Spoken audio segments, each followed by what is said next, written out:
sa pamamahay ni Miss Venus Perez upang interviewin siya about sa animal raisers. Magandang hapon po.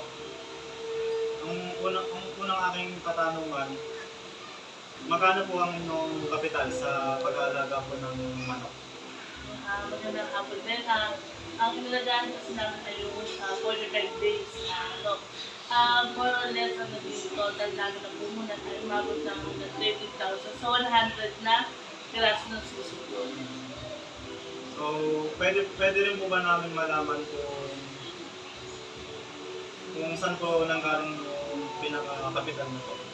Eh, matagal din namin pinag-ikutan yung capital na yun para pag nasumula namin, alam namin na may diretsong pagbili ng pagkain. Kasi ang hirap naman kung ang pambili lang natin agad is pag-suso lang, wala pa yung pagkain. Kaya kailangan talaga diretso yung pag-ipon mo na ng buong capital hanggang sa maibenta yung ano. Pagkatapos po natin malaman yung capital, maaari naman natin alam yung kung paano po sila nagsimula o yung mga na-encounter po nilang challenges.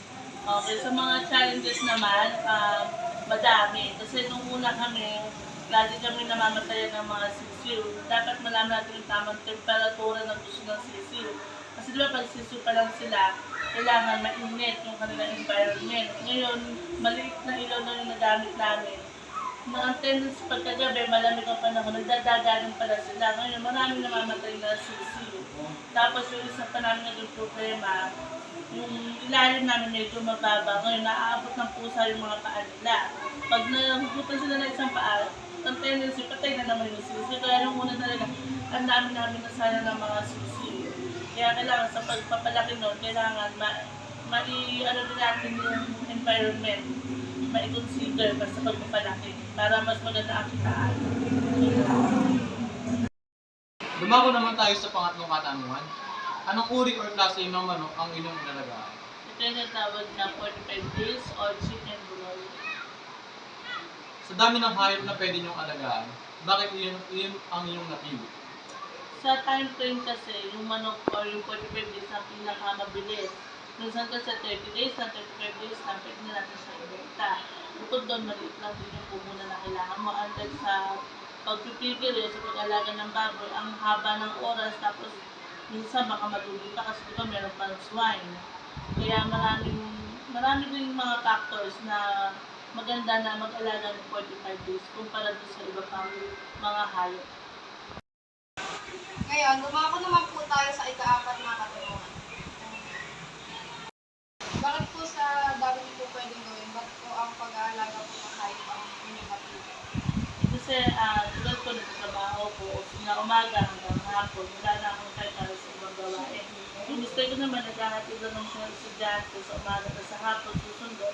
Kaya naisip namin na yung pag-aalaga lang ng hayop yung medyo okay sa oras namin. Kasi yung hayop, bibigyan mo na ng pagkain, bibigyan mo na ng sapat na magandang tirahan, okay na sila, iiwan mo na.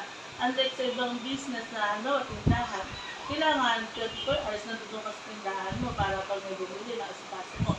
Unlike sa hayop na pwede natin iwanan at basta pakainin lang natin ng maayos, magiging okay na sila. At pagkadating ng panahon, may bebenta natin sila at kikita tayo na mas malaki pa nga kumpara sa tindahan. Go. Matapos natin malaman ng bawat insekto sa pag-aalaga ng manok, alam na natin kung paano nila pinapakain ng manok. So, sa pagpapakain naman ng manok, madali lang naman siya. Umaga, tanghali, tapos syempre may merienda din tapos hapon. Or bago matulog. Kasi pagdala ng pagkasusupa lang sila, lagi na lang, lagi may pagkain, tapos lagi may tubig. Kasi, sabi nila, pag tinipid mo na sila sa pagpapakain, titipid ka na sila. Pagka tinimbang na sila, titipid ka na sila kasi hindi sila sobrang bigat. Kaya kailangan yung pagkain nila, hindi na uubusan. Kung baga yung lalagyanan nila, kailangan lagi may laman yun. Kaya yung gusto ito sa pabalik-balik talaga, na lagi na siguradong puno lagi yung kainan nila. Tapos ang pinapakain namin, yung Integra 1, Integra 2, at 3. Kapag sa 1, yung sususupa lang sila. Hanggang sa medyo middle na sila, Integra 2, hanggang sa bentahe, Integra 3 na sila. Dati nga, Tegra 1, 2, and 3 ay nasa 20 something lang. Ayun, talagang mas mataas na yung price. Mataas yung mga puhunan. Sa palilitan sa manok, hindi na tulad sa baboy na, kasi may baboy kailangan pa natin paliguan na sa araw-araw. Etong manok, hindi naman natin dapat paliguan. Yung mga tayo lang nila or chicken manure lang nila sa ilalim na nalalagyan, yun lang yung kailangan mag-inusin. Tapos, minsan nagiging, maganda pa yung benefit sa amin kasi nagiging pataba namin sa mga halaman na nakapalibot sa bukid. Hindi naman nagre-reklamo yung mga kapitbahay kasi nga, lagi naman tinatanggal ng gusto yung mga tayo nila tapos papataba para walang magreklamo. Tapos po natin malaman yung kung paano niyo po pinapakain at pinapangalagaan yung mga alaga niyo manok. Lumako na po tayo sa klaseng ng lalaki. Okay, so bentahan naman ng manok kasi diba, depende ang supply. Ang supply ay madami. Eh talaga namang mura lang ang benta.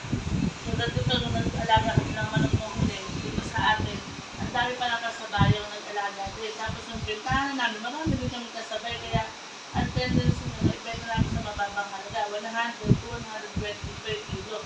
Buhay yun. Minsan 100 talaga kasi marami ng kasabay. Paano niyo po ito binibenta? Indirect po ba or yung babayad po kayo ng mga middleman? Okay, sa akin naman or middleman kasi, nagtatanong muna ako sa kanila kung magkano yung kuha nila pagka gano'n. Dahil mas mababa pa ang kuha nila, minsan kasi 80 or 90 na. E di ang sa isip ko, ako na lang ang magbabenta sa direct na kasi 100 to 120